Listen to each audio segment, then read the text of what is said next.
Caitlin, real excited again this year, today to have one of my favorite guests, Brian McKenna. And a lot of people are like, oh my God, how did you get Brian McKenna?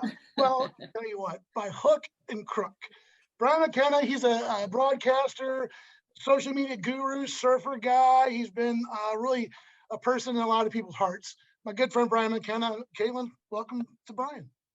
Brian, thank you so much for coming on the Rinkside Report with us today. Well, first of all, thanks for having me. And Rob, I don't have shit to do today. So wait, can I cuss? I didn't even ask. Yeah, sure. Yeah, we do a lot. Caitlin's the one that when Caitlin gets a couple whiskeys in her and she gets a little sailor talk. So, True. But anyway, so Brian, a lot of people who may not be familiar with it, we live in the Midwest, and Brian had a tremendous career in the media. I'm going to tell people, number one, don't Google his name, because the first 5 stories that come up will be of him beating up somebody else. So go beyond that first page of Google, and you get a little glimpse into Brian's career. But he's been really an all-star and has really worked at the top levels here in the media here in St. Louis, covered the Rams, Cardinals, Blues, had his own morning show, really a personality, as we're going to find out.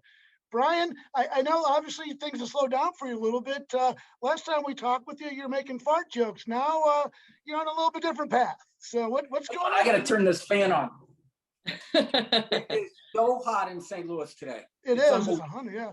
It's horrible. First of all, I was defending myself. I wasn't beating my bosses up. But yes, Caitlin, I'm 2-0.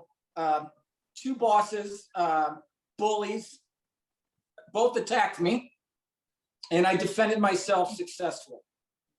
So, wow. Due to former litigation, that's about as far as I can go. But Caitlin, we know some mutual friends, and I know some mutual friends who were involved with the situation. And Brian was kind of wronged in the situation, is what I understand. So I'm gonna stick up for him, and we'll just leave it at that. But beyond that, there's another real human side. Caitlin, hold on. Caitlin's going, what the hell's going on here? Whatever the fight may be, I support you defending yourself regardless. So well, every person knows there are consequences to putting your hands on another. Absolutely. That is true. But I'll tell you what, the biggest fight of your life came on kind of unexpectedly, and that's kind of going to be probably a little bit of an emotional ride for you. So I want to just prepare you and everyone else. So, Brian, you came down with a form of cancer, and it totally flipped your life upside down. And the reason why I knew about it, again, you and I know each other maybe through mutual friends. We don't really hang out in the same circles, but you're very much out front about it on social media. I guess at first people were like, oh, it became a pity party, but the stories became really inspirational. And you started talking about other cancer patients that you dealt with and doctors, and your whole journey became a celebration of a lot of stuff. Your vibe attracts your tribe, which is a big thing. I'm just gonna let you take it from there, because it's such an emotional story. I don't think I can really capture it in an intro. Well, first of all, I'm from a family of 10. And if you count my nieces and nephews and their kids, I have 77 nieces and nephews. We never had any money growing up, but we had an abundance of love. So I've been lucky my entire life. I don't really need much. I have a 2013 Hyundai Accent that has about 170,000 miles on it, and that car is fine with me. But I enjoy life. And in 2014, I was diagnosed with malignant melanoma. And I'll tell you a funny story of how I found out. I was dating this girl, and she was a nurse, and we were showering together, and she found a spot under my arm, and she said, "What is that?" And I said, "I don't know." And like a typical guy, she's like, "No, that could be something serious." And I was like, "I'll get it checked in a few months." And she said, "No." So she made an appointment, and I'll be damned, it was malignant melanoma. I took care of that. But then in 2017, I had face cancer, and they took part of my ear, and I've had 9 surgeries. And the last surgery, or the big surgery, was 9 hours, and they took tendons out of my calf, my legs basically, and had to rewire my entire face because I had face palsy, and the cancer was wrapped around nerves and stuff like that. So I never felt sorry for myself, and I'll tell you why. Is first of all, the doctor who performed that surgery has only done a couple of those surgeries, and her office is at Children's Hospital here in St. Louis. So I remember the first day I was driving there, and I was getting off the exit, and I started crying. I just started feeling sorry for myself. And I went and I sat in that room, and I looked around and saw all these little kids with cancer. And I swore that day I was never going to feel sorry for myself again, no matter what. So I had a bunch of surgeries, had radiation, been through 8 rounds of chemo pills, and just the support of this community in St. Louis and my friends and my family, and I have my faith. And I just decided I should just share this story with people because, you know, life's a full contact sport, gets rough at times, but, you know, you got to be a warrior in life. You're either the bug or the windshield. Be the windshield. Can I jump in? Can I jump in real quick? Because I think the thing that really impressed me was you did it with kind of humor and grace. And it was like you're talking about your chemo, like sitting on the toilet for 3 hours, you know, like bursting your guts. And like that, you just had a way of saying it that kind of made it say, hey, it's going to be okay. I'm going to be okay, people. You know, and I thought that was really courageous that you did it that way, that you gave us all a laugh. And again, Brian, I don't know you. I just saw your post, but it was funny. It to me is like, to me, it stood out like a boner in sweatpants, as you'd like to say. Sorry, Caitlin. That's one of my lines, Caitlin. No, I was fortunate enough to have people share their cancer journey prior to me getting cancer. And one was my sister-in-law, Debbie, who had it 20 years ago. And, you know, she's as healthy as could be. And I just thought, why not share the story? Because there may be somebody out there who's been diagnosed recently and, you know, they're thinking the worst. And that obviously, that's what you do at first. You think the worst. But a lot of people, you know, they know a lot more about cancer nowadays. And if it just, you know, I read something, I forgot who it was. I think it was actually Jim Carrey said, one of the most important things you can do in life is, how did he phrase it? Something about relieve people from pain. And I was like, wow, you know, that just stuck with me. And you know me, Rob, I'm a goofball, but I just thought I would just like, not make fun of it, but have others look at me and go, okay, this guy's going through chemo, yet he's still doing this, he's still doing that. I tried working out 5-6 days a week during it all. And some days I just would go in the gym and walk around for 10 minutes. But to me, that was a workout. But all of a sudden, people started sending me, private messages saying, hey, I had my husband, I told him he better go get checked. He had a spot here. Or, hey, I've got a friend who has cancer. Can he call you? And so, I mean, what an honor. I mean, I had a guy that had 5 kids. He had cancer. We ended up talking for probably 3 hours. Didn't even know him. His friend cared enough about him that his friend called me. And now we just check in with each other once in a while. And due to COVID, we haven't been able to get together, but we are going to get together sometime soon. Caitlin, I'll let you jump into. Go ahead. Sure. So I know this experience, like you've said, I've read articles about you. It was super humbling, but you were super almost surprised that you had your community and your friends just really step in and show up when you needed them to and help you with the medical bills that you were facing. Wow. And what has that been like for you, knowing that you have this huge team that maybe you didn't even know people that were donating for you or contributing to your health and really just showing just acts of careness towards you? Caitlin, it's like a 24-hour hug every day. I mean, it's funny. I don't fear anything.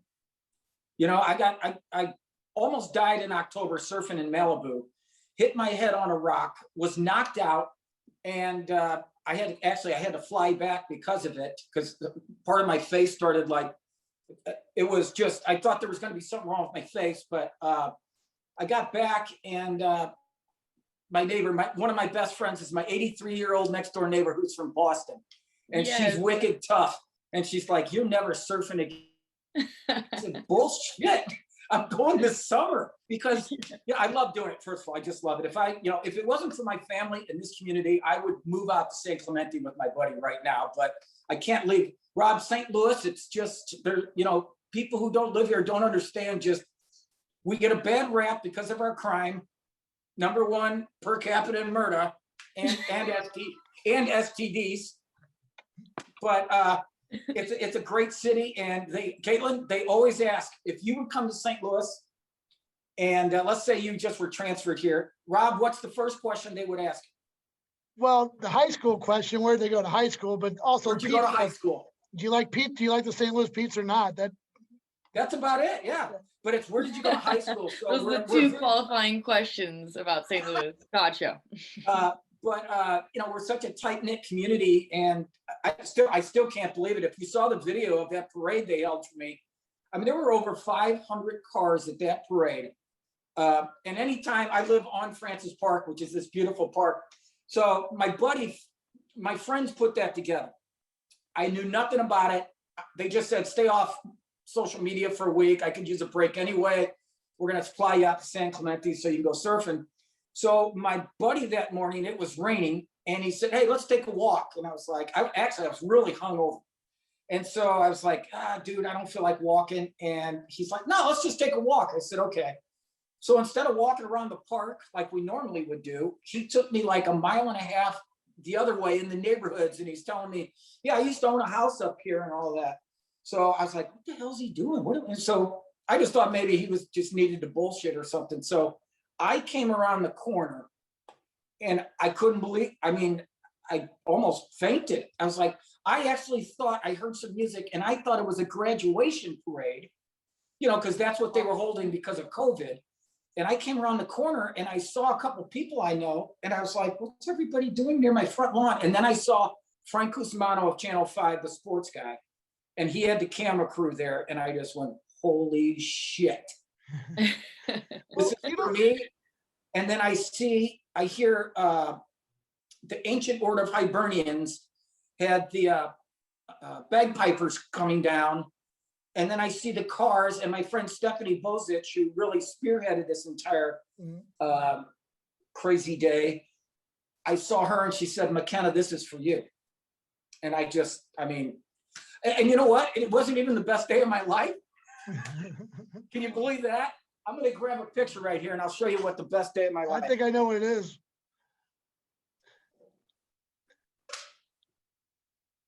That's me on Oprah with my mom. I surprised my mom on Oprah. Well, yes. Caitlin, that brings you right to your question that you were going to throw at him. Well, obviously, what was that experience like? You got to go on one of the world's biggest talk shows and obviously surprise your mom. It was Valentine's Day, right? And yes, it was right around Valentine's Day. And what happened was, I like to write when I'm having on good days. I still write. I put my personal thoughts, not every day, but a lot of days, good or bad. I put my personal thoughts on paper. I'll leave it there, but I always throw it away. And so this was back in, I think, 2001. I think it was right before 9/11. That's it. It was the February before 9/11. So I was having a bad day, to be honest with you. I think some girl broke up with me, and so I was depressed. And I always try to pick a subject. So if I'm in a good mood, I'll write about what's good. But if I'm in a bad mood, I try to write about something good to change the climate, if you will. So my dad had been dead, gone for a couple of years. And so I was like, God, my mom doesn't have a Valentine again this year. So I sat down and I just wrote about my mom's greatest woman, blah, blah, blah. Her kisses are promises, her hugs are contagious. She's always sacrificed for our family. And I just want to be her Valentine this year. So I was going to throw it away. And then I went, no, this one's too good. I can't throw this one away. So my mom loved Oprah. And religiously, my mom would watch Oprah every day at 3 p.m. or 4 p.m. So I just decided, I looked up Harpo Productions, which I just found out 2 years ago. Harpo is Oprah backwards. I never knew that. So and I wasn't trying to be on the show. I sent it to Oprah and I was like, somebody there is going to grab that. They're going to read it and just think this is wonderful. Because you never really think that like anybody from Oprah would even call you. About a week later, I got a call and she said, "Hi, Brian, this is Kim McCabe. I'm with the Oprah show." And I start laughing. And I go, "Really?" And she goes, "Yes, Kim McCabe. I'm the executive producer." And I go, "Put Jimbo on the phone." She goes, "Excuse me?" I go, "I think I actually cussed too. I think I dropped an F-bomb." And I said, "Put Jimbo on the blanking phone." She goes, "Jimbo? Who's Jimbo?" "He's one of my best friends." I thought he put some girl up to that. And then I realized I never told anybody about the letter. Nobody knew about this letter except me. So I was like, holy shit. And she said, one of our interns read your letter and brought it to me. And there is a possibility that we would maybe like to have you on the show and surprise your mom and read the letter to her. And I'm just like, what? So she said, they really vet you though. It isn't just like, hey, come on down, you're on the show. She's like, so tell me about you. You mentioned your Christmas parties and all that. And I was like, yeah, we always have Christmas at my mom's. The place is packed. Last year we got a karaoke machine. And she said, send me some video. And this is back when you had to send VHS. And I couldn't email it either. So I sent it. And then she's like, send us a bunch of pictures of your mom with the grandchildren and all that.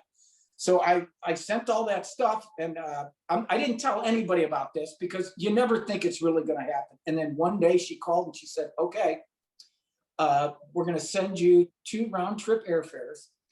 You're going to stay at the Omni on Michigan Avenue. The thing is, this has to be a surprise. So you're just going to have to tell your mom that you got tickets to the Oprah show. She doesn't know she's going to be on it or anything. So I said, okay. So got together with my family and I was like, how can we surprise her? And they said, what's the show that's on before Oprah? And it's called Show Me St. Louis. It's a local feel-good show right before Oprah. My mom watched that religiously every day. So I went over to my mom's house and I said, Mom, I've got 2 tickets to the Oprah show, airfare and hotel for you. She's like, what? I said, yes. She goes, how did you get them? I said, I won a contest she caught me off guard actually, kind of. I go, I won it in a contest on Show Me St. Louis. She said, what contest? I watch it every day. And I'm like, I don't know. I have 2 tickets. Do you want the tickets or not? She's like, yes. Are you going with me? I said, I don't want to go to the Oprah Winfrey show. Call your sister. She only has 1 sister. And so she called my Aunt Cac. We already had it planned. And I still remember her face on the phone. She's like, Cat, Brian got us tickets to the Oprah show and airfare. And this, can you go? What? You can't go. My mom's freaking. So she's like, okay. And I was like, well, ask Mary Ellen, my sister that lives in Kentucky. She calls Mary Ellen. Mary Ellen tells her she can't do it. So I was like, oh, shit. Mom, I'll go. At least I get a trip to Chicago. I'll go. We go to Chicago. It was February. I forgot what day, early February. I've never felt cold like Chicago downtown. That wind just whipping through you. It was horrible. Right off the lake. It was the coldest I've ever felt in my life. And we had to wait outside. People don't know, like, it's like a cattle call. First of all, you don't know who the guest is. Nobody knows when you go to the Oprah show who the guest is. There are rumors, but then everybody goes upstairs and you're all in this room because they tape a couple different shows at a time. So they're like, you're going to read a part of that letter to your mom on the show. Okay. And by the way, the theme of the show is good things in life. And it was basically tell someone you love them before the bricks run out of the road. So I said, well, what am I going to read? They said, somebody's going to come by and she's going to just tap you and hand you a blue card. And that's what you're going to read to your mom. I said, okay. So I'm up and, I forgot 100 people or something. And there's like 3 men. So I'm like, every female that walked by, I'm kind of like, like, are you the one? And I know what they're thinking. what a loser. He's trying to pick up women, and he took his mom to the Oprah show to pick up women. Oh, no, I'm they not weren't kidding. thinking that. They were like, how sweet of this man. The single life. It's the single life. We'll go with that. So this woman comes by, and my mom looks the other way, and she just taps me and puts it in my coat, in my pocket. And they seat us right in the middle. And so they told us there's possibility you may be bumped. They told all the guests that day, you may be bumped. But so the stories were just phenomenal. Like a girl bought her, a guy bought his sister a car, and just, she had single mom, and it was just a great show that day. And so they get to the last segment, and I'm like, okay, we're bumped. It's no big deal. My mom was just having such a blast anyway. And then all of a sudden, Oprah says, tell someone you love them before the bricks run out of the road. Is there a Brian McKenna here? And so I stand up, and we're right in the middle. I stand up. You have to understand, my mom, because I did TV and radio in St. Louis, my mom thought I was a big celebrity. My mom looks up at me and smiles like, Oprah knows my son. And Oprah goes, she was so proud. So Oprah goes, Brian brought his mother Ginny here today. It's a surprise. And he's going to read a love letter to her. Brian and Ginny come up to the stage. Well, my mom almost passed out. Oprah goes, what's your name? And my mom's walking up, and I'm like, Ginny. Because she goes, Ginny. She couldn't remember her name. So we sat down, and Oprah, talked about Brian wrote a letter, and he wants to read part of the letter to you, blah, blah, blah. And so I read it to her, and I'm almost crying right now just thinking about it. But afterward, they had a limousine. My mom had never been in a limousine before other than a funeral. They had a limo out there, took us back to the Omni. My mom had her room. I had my room. First thing we did, we went and got a drink. I went back over to her room, and we couldn't speak for 20 minutes because we were crying. See, now you fucking got me crying. Aww. And I just was trying to tell her, that you love her. I got you, dude. For all the sacrifices my mom and dad made for their 10 kids, I just told her, I said, you deserve this every day of your life. Aww. We cried for 20 minutes and couldn't talk. We were laughing. God, no. Yeah. We'd laugh. We'd cry for 5 minutes, and then we'd hug. We'd start crying and laughing and crying and laughing. So we had dinner that night. We took a walk downtown Chicago, holding hands, Michigan Avenue. We had dinner at the Omni. The next day, we left, and we went down to turn in our keys, and they said, you have to pay for incidentals. We said, okay, I don't know. I thought it was just the booze.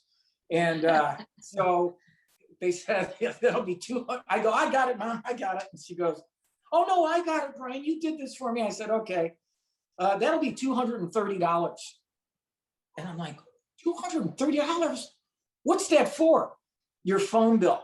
My mom called the 9 other kids from the hotel phone and told the exact same story. I had to leave the room because I got sick of the story. Because that's one funny thing at my mom's house. If you would go over there and she would call people for Sunday dinner and you were actually sitting there next to her, she would tell the exact same, okay, Brian's going to bring ice cream from Ted Drew's, Mary Ellen's bringing lasagna, Kevin's bringing beer. And after like 3 stories, she's like, God, I just have to get the hell out of this house. Yeah. But when she came back, she was just, she was the queen of the town, all the church ladies, because I would pick her up every Sunday for church and take her to church so she didn't have to go alone. And she's like, after church, all the women are like, wanting to talk to her and like, what was it like, Ginny, and all this? And I'm not going to lie to you. I had a lot of fun going around town after that, not paying for drinks, and women coming up to me like, you're like the sweetest guy. I tell you what, though, dude, I love that story. God, I worked loved it. I'm just going to tell you that, okay? I love that course. story. I love that story so much. But I got to tell you one thing. You have royally fucked it up for every other guy. We can never top that. Our moms are going to see that and be like, well, Brian did that for his mom. What are you doing? Now, Thank another very cool thing is, though, how many men came up to me and said, dude, you had me bawling like a baby. I called my mom and told her how much I loved her when I saw that.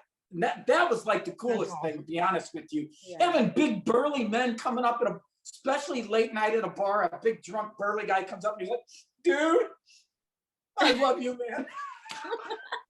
That is fantastic. Again, That was the greatest day of my life. we're going to wrap up real quick again, and we appreciate your time. But the one reason I wanted to have you on the show is because so you referenced the parade, and it was obviously a huge moment that it was a surprise. You walked around the corner, and there's all these people. But one thing I kind of felt sorry for you. It's like, how do you put a microphone in someone's face and say, "How do you feel?" Like when all this thing just like happened to you. And I just thought this would be a good opportunity for you to tell the people, the community, thanks for being there. Maybe maybe name some people that you want to. But this is going to be your time to finally really get your thoughts together and thank folks for what they did, because I know that it meant a lot to you. And well, also, nobody wants to go on. If you could just touch on if like your vibe attracts your tribe. Yes. Like, love that motto. I think that's totally accurate. I think I live by that, and I think a lot of people, either if they don't know about it, they should know about it. Can you touch a little bit about what that means to you? Yes. First of all, nobody wants to take a walk with me anymore because I expect $150,000 at the end of it. It's like, hey, I'm walking. Last time I walked this far, I got 150. We had a charity, a nonprofit called the Vibe Tribe, and we just would raise money. It was mostly for sick kids, but it was just like this community so wonderful. This little girl had DIPG, which is a brain cancer where it's inoperable. There's no cure. Unfortunately, every child passes away from this disease. I'm just giving you one example. So a friend of mine, Brian Kessler, and he was my partner with the Vibe Tribe. And so we met this single mom, and she told us about her little girl, Adley. So this community, we just started holding fundraisers. Like, I would just reach out on Facebook and say, hey, we're going to be at the 09 Pub Friday night. Stop by, have a beer, drop off some money. This is all for Adley. And I mean, you couldn't even get in the door. And so can I just say, for people who would say, well, Brian, what time would you be there? Usually by close. You could always find them there around that closing bell. Usually, yes. But so people just came together. And so we put together a bucket. We had Adley's mom, Dawn, say, get a bucket list. Adley was 3 at the time. So Adley wanted to go to Mexico. So we raised money and sent her and her mom to Mexico. I would meet them on Tuesdays at Children's Hospital for chemo because Dawn was there all day by herself. And Dawn I said, Dawn, is there anything else we can do? And she's like, no, you can't help me. And I said, no, really, tell me what. And she goes, because they're there every Tuesday, all day Tuesday, and for the chemo. And Dawn says, I just want to be able to go out once every 2 hours and have a cigarette. And I mean, that sounds, some people go, oh, you can skip the cigarette. And it was just her, it was just what she wanted to do, to get away for 10 minutes and smoke a cigarette because she's there all day. So I said, I'll just start meeting you there on Tuesdays. So I started meeting her there at Children's Hospital on Tuesdays, but I would always bring a gift for Adley, always. And it was just, she was totally into Moana. So I would always get the Moana stuff. And sometimes she would bring me a gift. And I still have the foam nose thing. So I would wear the foam nose every day, every time I would go there. And she just couldn't stop laughing. But, we did a bunch of stuff like that. And it's true, your vibe does attract your tribe. The hardest thing I've ever done in my life, I told you about the greatest moment. The worst moment of my life is Brian and I were asked to be pallbearers at her funeral. She passed away at the age of 4. And the last couple of days, I was able to go over to the house and sit with her and hold her.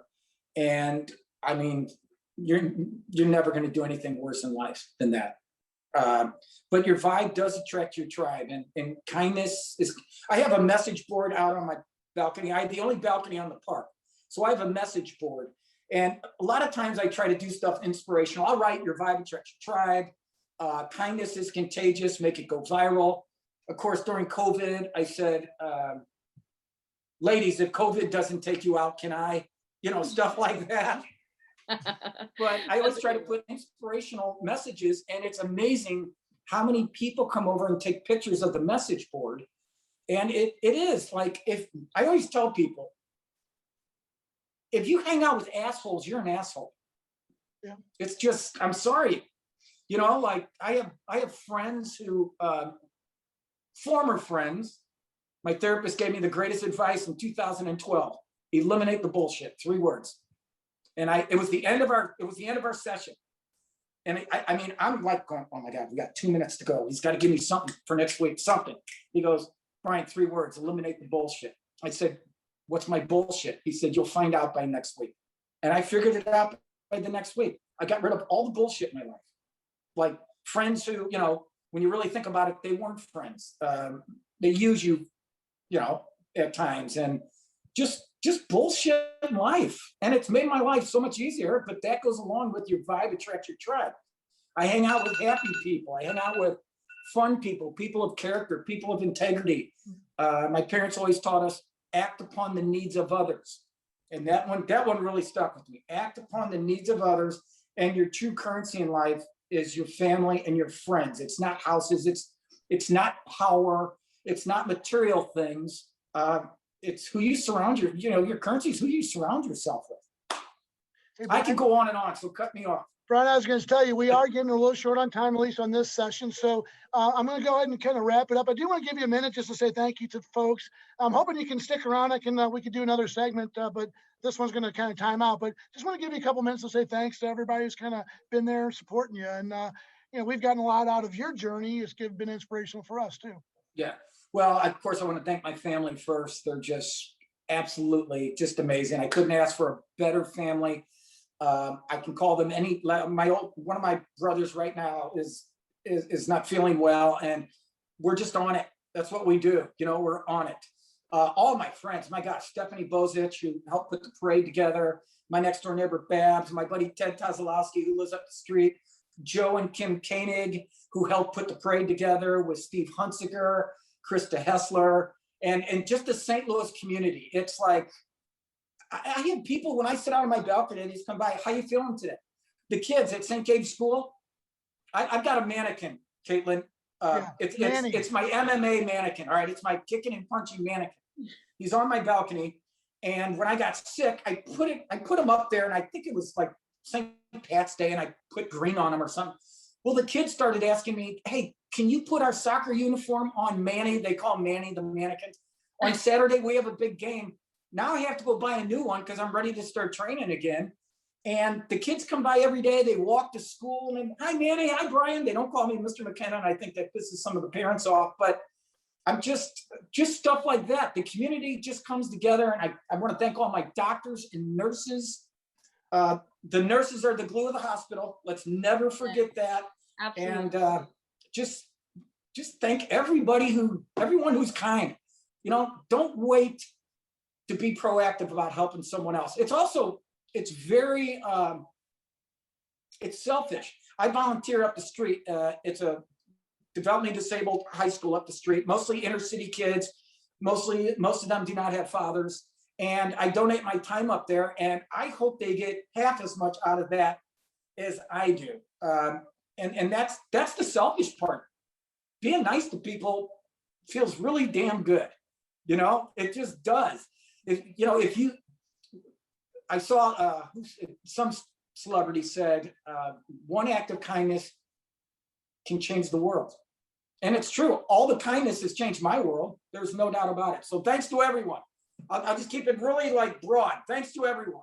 I love it. Brian McKenna, thank you so much for coming on and sharing your story. I'm so touched, and I know this is going to touch a lot of people's hearts, and I hope it spreads kindness to everyone and just makes you appreciate every day like it's our last. And you have so much courage and so much strength. So thank you again so much for sharing your story with us.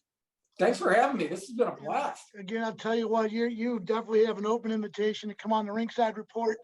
We like, thoughtful discussion. We like getting into things, and we don't really play by the rules. But again, we want to thank you again. I'm going to go ahead and put you guys on hold. We'll wrap up this segment. If you guys just hold on for a second, we'll catch up with you guys next time. Caitlin? Thank you. Aloha. Hi, Scott.